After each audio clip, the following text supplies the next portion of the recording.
Welcome to second episode of spiritual violet of Tejas. तो आज मैं आपको बताऊंगा कि गणपति बाप्पा मोरिया जो हम जयकारा लगाते हैं उसके पीछे क्या स्टोरी है। जी हाँ, उसके पीछे भी एक स्टोरी है। तो बहुत समय पहले की बात है, कर्नाटक में गणेश जी के भक्त वामन भट्ट जी उनकी पत्नी पार्वती बाई के साथ रहते थे। उन्हें कोई भी संतान नहीं थी, इसलिए वो परेशान थे। तभी किसी ने उनको बताया कि श्री गणेश जी के अष्टविनायक जी के दर्शन करने से, अष्टविनायक की जो यात्रा होती है, तो वो यात्रा करने से हमें पुत्र की प्राप्ति होती है। तो उन्होंने उनकी बात मानी और वैसे ही वो और उनकी पत्नी दोनों निकल पड़े अष्टविनायक जी की यात्रा करने। तो अष्टविनायक जी की यात्रा जो है वो मयूरेश्वर मोरगांव से शुरुआत करनी होती है और वहीं पे ख़त्म भी करनी होती है। तो फिर यात्रा पूरी होने के बाद उन्होंने डिसाइड किया कि मोरगांव के पास में ही रहेंगे। उसी प्रकार उन्होंने निश्चय किया मोरगांव के पास चिंचवड़ में रहने का। उन्होंने चिंचवड़ में खुद का घर बनाया और वहाँ रहने लगे।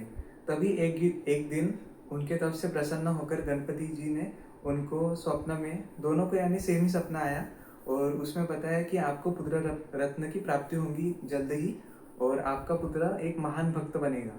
तो कुछ दिन बीते और फिर उन्हें पुत्र रत्न की प्राप्ति हुई। कुछ दिन बाद उनका नामकरण हुआ, क्योंकि गणेश जी की कृपा से मोरगांव में जहाँ मयूरेश्वर गणपति है, उनकी कृपा से उनको पुत्र रत्न की प्राप्ति हुई थी, इसलिए उन्होंने उनके पुत्र का नाम मोरिया रखा।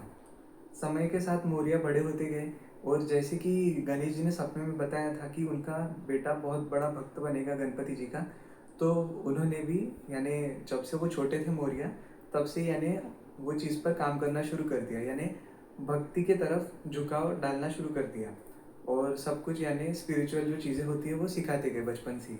लेकिन मोरिया इतने नटखट थे कि उनको यानी भक्ति में कोई रुचि नहीं थी।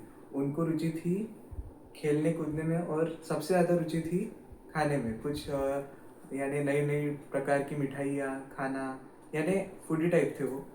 यानी ऐसा होता था कि वो इतना यानी उनको खाना वगैरह पसंद था कि वो लोगों के घर में यानी चोरी तो नहीं बोल सकते, नटखट बालक थे तो वो मोहल्ले में उनकी एक दाई रहती थी, उनके यहाँ से मिठाई चुरा के खाते थे और जहाँ से वो दूध लाते थे भोला काका के यहाँ से, वहाँ से उनके यहाँ पे मक्खन बनता था तो अपने मित्रों के साथ जाके मक्खन भी चुराते थे। तो ऐसे ही चलता रहा और एक दिन मोहल्ले वालों सभी लोगों को गुस्सा आ गया रोज़ रोज़ की इस हरकत से और यानी वही कंप्लेंट करने के लिए वो उनके पिताजी के पास है। तो अब तक तो सभी यानी छोटी मोटी गलतियाँ माफ़ कर रहे थे, लेकिन इस बार उनके पिताजी ने उनको दंड देना ही उचित समझा ताकि यानी वो सुधर सके। तो भोला काका जी जो यानी दूध देते थे उनके यहाँ पर, उनके घर में माखन की चोरी को लेकर, वो दाई ने अपनी यानी मिठाई की चोरी को लेकर, ऐसे यानी सभी ने अपने अपने ये बताया कि ये मोरिया जो है हमारे घर से ये चुरा कर खाते हैं, ऐसा वैसा। और इसी से वो क्रोधित हो गए उनके पिताजी और उनके पिताजी ने उनको दंड दिया कि आज आप कहीं भी खेलने नहीं जाओगे बाहर और आज आप बिना भोजन किए ही सोना पड़ेगा आपको। और इतना ही नहीं, उनको एक बंद कमरे में रखा ताकि यानी उनको यानी ऐसा सो सके कि मैंने क्या गलती की है। और इतना भी काफ़ी नहीं था तो उनकी माता जी को बोला कि आप मोरिया के जो फेवरेट भोजन के पदार्थ है वो बनाइए ताकि यानी मोरिया यानी सुधर सके। तो बेचारे मोरिया अपने पिता के पिता ने जो दंड दिया था उसका पालन करते हुए पूरी रात भर यानी जागते रहे। उनको नींद नहीं है क्योंकि उनको भूख भी बहुत लगी थी। लेकिन जैसे ही उन्होंने देखा कि सूर्य देवता अब निकल रहे हैं यानी दूसरा दिन शुरू हो गया था, वैसे ही वो खिड़की से कूदकर किचन में चले गए और किचन में सब कुछ बना के रखा हुआ था। और तो उनको इतनी भूख लगी थी कि उन्होंने यानी जितना भी सब कुछ बनाया था उतना यानी पूरा खा गए वो। और उसी से यानी ये हुआ कि उनकी तबीयत जो है वो पूरी बिगड़ गई, उनका पेट दुखने लगा। और इसी बात से उनके माता पिता बहुत चिंतित हो गए और उसके बाद उनके पिताजी ने बहुत से यानी आचार्यों को बुलाया, वैद्य राजों को बुलाया कि यानी उनकी स्थिति अच्छी हो सके। लेकिन गांव के वैद्यों से तो कुछ हुआ नहीं, लेकिन जो बाहर से वैद्य बुलाए थे उनसे भी कुछ नहीं हुआ। आखिरकार उन्होंने हार मान ली और श्री गणेश जी से प्रार्थना करने लगे कि मेरा जो बेटा है उनको ये ऐसा ऐसा हो गया है, तो आप कृपा कीजिए। तो बाहर से तभी एक ऋषिवर जा रहे थे, तो उन्होंने बच्चे की यानी मोरिया की चिल्लाने की चीख सुनी, जो यानी पीड़ा से चिल्ला रहे थे मोरिया, तो उनकी चीख सुनी। तो वैसे ही वो घर के भीतर चले गए और उन्होंने कहा कि मैं बाहर से जा रहा था और मैंने मोरिया की चीख सुनी, इसलिए मैं भीतर चला आया। तो जो कुछ भी हुआ था उनके माता पिता ने सब कुछ ऋषिवर को बताया। तो ऋषिवर ने कहा कि अब उनको अच्छा तो गणपति बापा ही कर सकते हैं, और अपने ही घर के गणपति मंदिर के पास उनको लिटाया और अपने पास की जो औषधि थी वो उनको दी। उसके बाद मोरिया कुछ ही समय में उनकी हालत और तबीयत एकदम स्वस्थ हो गई। और तभी ऋषिवर ने उनसे पूछा कि तुमसे अगर सहन नहीं होता तो तुम ये सब क्यों करते हो। तो मोरिया ने बोला कि मैं यानी खुद को रोकना चाहता हूँ, लेकिन भोजन देखकर मैं खुद को रोक नहीं पाता हूँ। मेरा पेट तो भर जाता है लेकिन मन नहीं भरता। तो उस पर ऋषिवर ने कहा कि इसके पीछे का कारण ये है कि तुम जो जिससे पेट भरते हो वो अन्न सिर्फ अपना जीवन चलाने के लिए है, और मन इसलिए नहीं भरता क्योंकि उसका स्वाद सच्चा नहीं है। फिर मौर्य ने पूछा कि फिर सच्चा स्वाद किसका है। तो उस पर श्री जो ऋषिवर थे उन्होंने कहा कि सच्चा स्वाद गणपति जी के भक्ति में है, उससे मन भी भरता है और अपनी आत्मा भी शांत रहती है। तो उन्होंने पूछा, हे गुरुवर, मुझे कृपा करके बताइए कि मैं ऐसा क्या करूं कि मेरा यानी भोजन से मोह छूट जाए, यानी मैं भक्ति भी कर सकूं और मेरा मन भी भर सके। फिर वो गुरुवर ने कहा कि हे मौर्य, तुमने मुझे गुरुवर कहा है, इसलिए मैं तुम्हें तुम्हारे भक्ति के मार्ग में पूर्ण सहायता करूंगा और तुमको बताऊंगा कि भगवान की भक्ति कैसे की जाती है। और दूसरे ही दिन से मौर्य ने अपना यानी जो भोजन के प्रति मोह था वो त्याग दिया। जितना लगता था उतना ही यानी भोजन करते थे, और उनकी माता के साथ व्रत रखने लगे, और हर मंगलवार बिना चूके अपने पिता के साथ मोरगांव के मयूरेश्वर मंदिर जाने लगे। उनके पिता का तो यानी नियम ही था कि वो रोज मोरगांव के मयूरेश्वर मंदिर जाते थे, लेकिन अब मौर्य भी साथ में जाने लगे। और साथ में जाते जाते कहीं मिठाई की दुकान वगैरह दिख जाए तो उधर मौर्य देखते भी नहीं थे। तो इतना है ना, उन्होंने खुद को कंट्रोल करना स्टार्ट किया। तो उसके बाद ये हुआ कि यानी मौर्य इतने लीन रहने लगे कि एक बार ऐसा हुआ कि एक मंगलवार को उनको मंदिर जाना था, लेकिन उस दिन मौर्य के जो पिताजी थे वामन भट्ट जी, उनके पैर में मोच आई हुई थी, इसलिए वो जा नहीं पा रहे थे। तो उनकी माता ने बोला कि आज के दिन आप मत जाइए, सिर्फ मौर्य को ही भेजिए। तो मौर्य प्रसाद पूजा की सामग्री लेकर मयूरेश्वर मोरगांव मंदिर गए, और बीच में फिर उनके मित्र मिले। तो अब कैसा है कि जो भक्ति यानी बहुत करता है, कोई कोई लोग यानी मजाक भी उड़ाते हैं, जिनको यानी बुद्धि नहीं होती भगवान का, यानी भगवान के अस्तित्व का पता नहीं होता। तो वैसे ही उनके मित्र भी उन पर हंसने लगे कि यानी ये इतना खेलने कूदने वाला बच्चा यानी अभी भक्ति करने लग गया, यानी बदलाव देखकर। तो फिर वो उस दिन मंदिर गए, पूजा वगैरह पूर्ण विधि विधान से पहले फूल वगैरह चढ़ाना, अगरबत्ती लगाना, आरती करना, दिया लगाना, यानी सब कुछ पूजा वगैरह समाप्त की, आरती की। उसके बाद भगवान को नैवेद्य लगाया। तो अब हर मंगलवार को क्या होता था कि वो सब पूजा उनके पिताजी करते थे। तो एक दिन मौर्य ने पूछ लिया था कि हम भगवान को भोग लगाते हैं तो पर्दा क्यों लगा लेते हैं। तो उनके पिताजी ने कहा था, यानी उन्होंने सरल शब्दों में कह दिया था कि यानी भगवान एकांत में अच्छे से भोजन कर सके, इसलिए अपन पर्दा लगाते हैं। तो फिर मौर्य ने भी वही सेम फॉलो किया, और उन्होंने नैवेद्य वगैरह लगाया और मंत्रोच्चार करके पर्दा बंद कर दिया। और जब तक भगवान खाना नहीं खा लेते तब तक वो बाहर ऐसे ही आंखें मूंद कर या फिर मंत्र उच्चार करके भोग लगा रहे थे। फिर उसके बाद उन्होंने कुछ समय बाद ऐसे थोड़ा सा पर्दा झाँक कर देखा, तो वो जो 10 लड्डू लेके गए थे वो यानी नैवेद्य में, वो वैसे के वैसे ही थे। तो मौर्य ने कहा कि शायद मेरे मंत्रोच्चार में कुछ यानी गलत हुआ होगा, इसलिए गणेश जी आज आए नहीं। तो उन्होंने फिर से वही मंत्रोच्चार किया और फिर से भोग लगाया। लेकिन अब वो तो गणेश जी की मूर्ति है, वो एक अपना भाव रहता है यानी भोग अर्पण करने का। लेकिन मौर्य का ऐसा था कि मौर्य एक छोटे से बालक थे, तो उनको ये समझ नहीं रहा था। तो फिर वो बहुत आग्रह करने लगे और रोने लगे, गणेश जी भोजन ग्रहण नहीं कर रहे थे। तो फिर मौर्य ने गणेश जी से प्रार्थना की कि अगर आप अभी भी नहीं आए तो मैं यहाँ पे रखे हुए जो नारियल फोड़ने का जो पत्थर है उस पर अपना सर पटक लूँगा। तो उसके बाद मौर्य जी बहुत निराश हो गए, और वो जो पत्थर था उस पर अपना सर पटकने लगे। तभी जैसे ही वो सर पटकने गए, उतने में उस दिन ऐसा चमत्कार हुआ कि गणेश जी ने उनको दर्शन दे दिया, और उनके हाथ से मोदक जो लेके गए थे वो ग्रहण किए, मोदक या लड्डू जो भी था वो ग्रहण किए। उसके बाद मौर्य इतने खुश थे कि वो उनके खुशी का ठिकाना नहीं था कि गणेश जी ने उनको इतनी कम आयु में दर्शन दे दिए करके। तो वो वैसे ही खाली वाली थाली लेकर घर घर गए। तो उसके बाद उन घर जाने के बाद उनके पिताजी ने उनसे पूछा कि इसमें का प्रसाद कहाँ गया। अब मौर्य ने जो हुआ वहाँ पे मंदिर में ये सब कुछ उनको बताया। लेकिन अब समझने वाली बात ये है कि अब वैसे कोई भी बताएगा तो अपने को भरोसा होता नहीं है। तो और उनके पिताजी को लगा कि इसकी जो आदत थी बचपन में बहुत भोजन करने की, तो ये सब गई नहीं है और ये इतने दिन तक बस एक नाटक कर रहा था, क्योंकि अब छोटा सा बच्चा है, कौन मानने वाला है उनकी बात। तो वैसे ही वो वापस आ गए और उन्होंने ये सब बताया उनको, ये जो भी हुआ था मंदिर में, लेकिन वो मानने को तैयार नहीं थे। इसीलिए वो खुद उनके साथ उसी वो उनके पैर में मोच आई थी, फिर भी उस अवस्था में वो मौर्य के साथ फिर से मंदिर गए और कहा कि अगर गणेश जी प्रकट हुए थे और तुमने अपने हाथों से उनको मोदक खिलाए हैं तो गणेश जी फिर से प्रकट होना चाहिए, नहीं तो मैं मान लूँगा कि तुम झूठ बोल रहे हो। तो फिर से मौर्य ने संपूर्ण पूजा की फिर से, और फिर से भोग लगाया गणेश जी को। तो इस बार भी गणेश जी उनकी पूजा से नहीं आए, तो फिर से वो सर पटकने गए। तो फिर इस बार गणेश जी आए, उनको दर्शन वगैरह दिए, सब कुछ हुआ। लेकिन गणेश जी ने कहा कि तुम मुझे इस बार हर बार इस प्रकार मजबूर नहीं कर सकते प्रकट होने को। भगवान को भक्ति से प्रसन्न किया जाता है और तुम जो कर रहे थे वो एक सात्विक भक्ति नहीं है। तो सात्विक भक्ति वही है जो पूजा पाठ से भगवान को जो पाता है उसी को सात्विक भक्ति कहते हैं।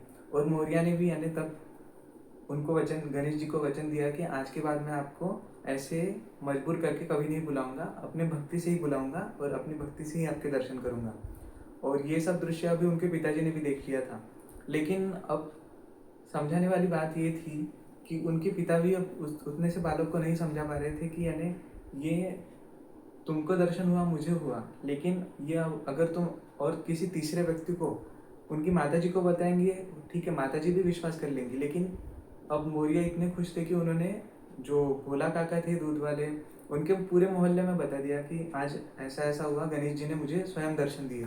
तो सब उनका मजाक उड़ाने लगे और ऐसे ही करते करते फिर मौर्य बड़े होते गए। तो उनकी भगवान में रुचि इतनी बढ़ गई कि उनको किसी बात का ध्यान नहीं रहता था। फिर मौसम कैसा भी हो वो खुद मंदिर जाते थे और उन्हें पूरा जीवन से बाकी के मोह पूरे त्याग दिए थे उन्होंने। उन्हें हर जगह श्री गणेश जी नजर आते थे। जैसे कहीं बाहर गए तो बादलों की आकृति में उनको गणेश जी नजर आते थे, हर चीज में उनको सिर्फ गणेश जी दिखते थे। इतने वो भक्ति में लीन हो गए थे।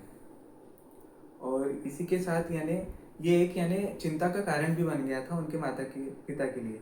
अब चिंता का कारण इसलिए क्योंकि वो उनके स्वास्थ्य पे भी ध्यान नहीं देते थे, जो मौर्य थे। तो फिर उन्होंने डिसाइड किया कि अब मौर्य का विवाह कर देना चाहिए, ताकि वो अपने थोड़ा सांसारिक जीवन में भी ध्यान दे सके।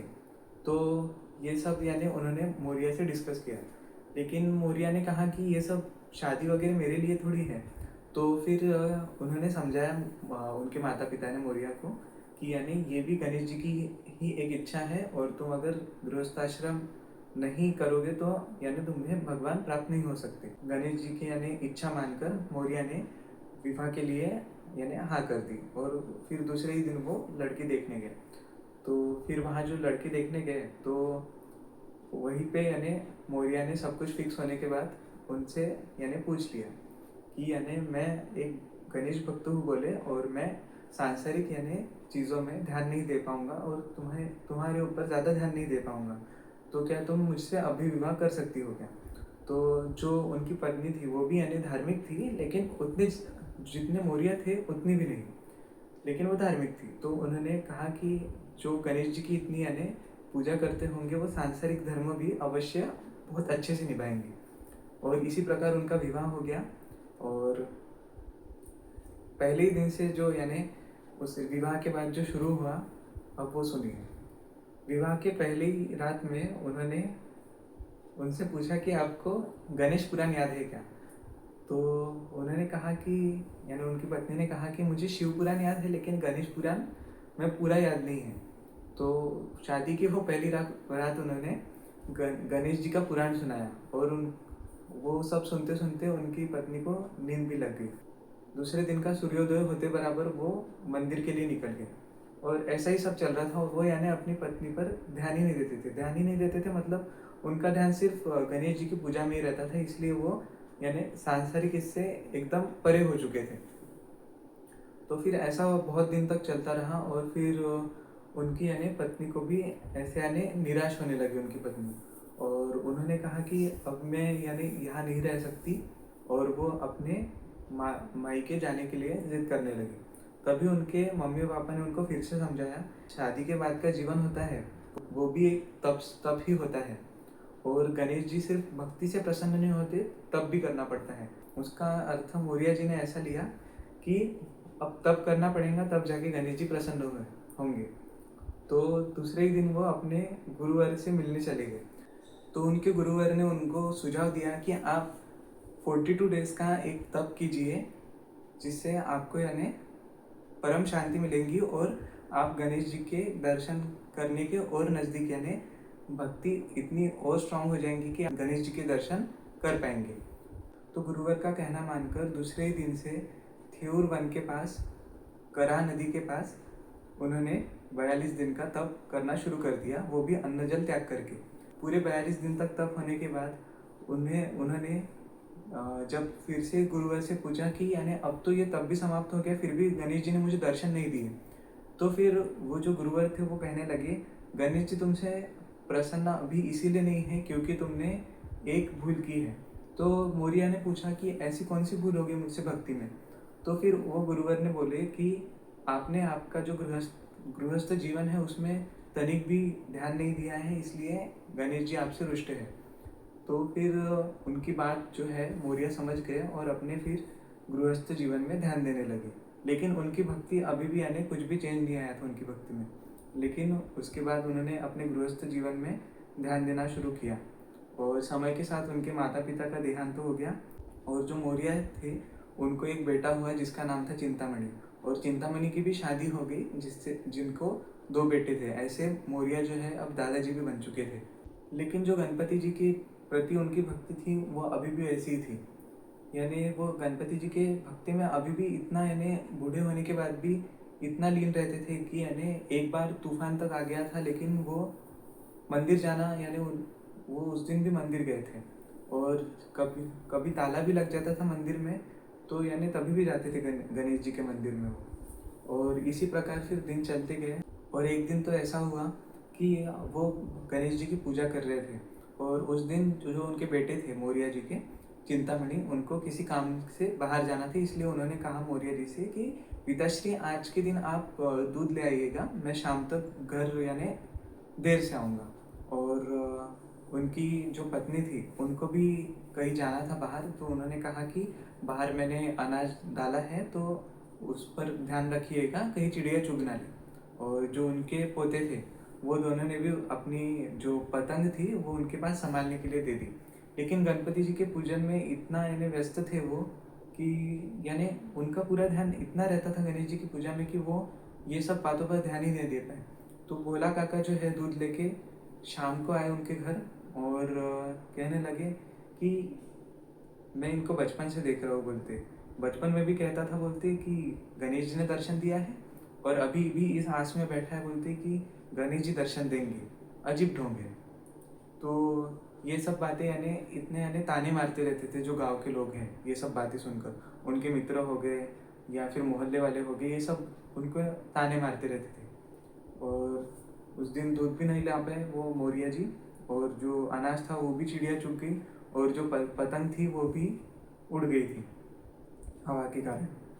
तो एक दिन ऐसा हुआ कि जब मोरिया जी रात को विश्राम कर रहे थे, तभी गणेश जी उनके स्वप्न में आए और उनको कहा कि कल आप जब स्नान करने जाएंगे तब मैं आपको जो करहरा नदी है उससे मैं आपको दर्शन दूंगा। सॉरी, मैंने आपको जो पहले जहाँ पे तप किया था मोरिया ने, वो मुथा नदी थी और मैंने गलती से करा नदी बोल दिया था। तो सपने में गणेश जी ने बोला कि मैं आपको कल करा नदी में दर्शन दूंगा। और दूसरे दिन ये हुआ कि जो यानी चिंचवड़ से लोग मोरगांव जाते थे दर्शन के लिए, तो बीच में एक पुल लगता था, यानी वो पुल पार करके ही मोरगांव जाना पड़ता था। तो आंधी तूफान के कारण वो पुल टूट चुका था और यही थी यानी गणेश जी की लीला। तो उस दिन पुल टूट चुका था, तो यानी कोई भी दर्शन करने नहीं जा पा रहा था। तो तभी गांव के बीच में जाके यानी सुबह ही वो निकल गए थे मोरिया, यानी करा नदी जाने के लिए। तो उन्होंने कहा गांव वालों से कि हमें कहीं भी जाने की आवश्यकता नहीं है, गणेश जी हमें स्वयं दर्शन देने आ रहे हैं। तो ये सब सुनकर लोग बहुत हंसने लगे। तो और कहने लगे कि यानी तू इतने सालों से यही सब कह रहा है, अब कब तुझे दर्शन देंगे गणेश जी। तो ये सब यानी उनके परिवार वालों से भी सहन नहीं होता था और वो भी यानी उनको मोरिया को बोलते थे कि यानी सपोर्ट करते थे, यानी विरोध नहीं करते थे लेकिन सपोर्ट करते थे। तो वो सब फिर करा नदी के पास गए कि यानी आज आखिरी बार देख ही लेंगे। मोरिया जी ने बोला कि यानी आज फैसला हो ही जाएगा कि दर्शन मुझे गणेश जी आज दर्शन देते हैं क्या। और मुझे पूरा विश्वास है कि गणेश जी ने स्वप्न में आकर मुझे कहा है तो दर्शन अवश्य देंगे। लेकिन फिर भी अगर मुझे दर्शन नहीं देते हैं गणेश जी और मैं असफल होता हूँ तो मैं वही करा नदी में अपने प्राण त्याग दूंगा। तो फिर सब नदी के पास इकट्ठा हो गए और फिर मोरिया नदी के अंदर गए। तो ऐसा होता था कि वो जब भी डुबकी लगा के बाहर आते थे तो कभी लोगों के द्वारा चढ़ाया गया नारियल हाथ में आता था, कभी कुछ ऐसे बहुत बार हुआ। फिर एक बहुत लंबी डुबकी लगाई मोरिया जी ने और बहुत देर तक बाहर ही नहीं आए।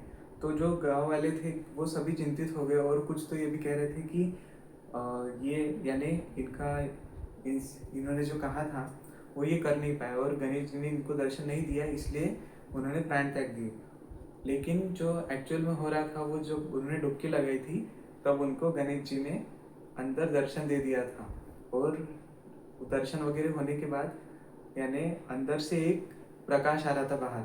तो तब लोगों को यानी बहुत आश्चर्य से देख रहे थे तब लोग। और कुछ ही समय में मोरिया जी एक मूर्ति को लेकर यानी अब उनको तो यानी एक्चुअल दर्शन दे दिए थे, लेकिन लोगों का इतना पुण्य कहा कि यानी वो उनका एक्चुअल में देख सके। लेकिन मूर्ति के रूप में मोरिया पानी के अंदर से, नदी के अंदर से मूर्ति को लेकर बाहर आए।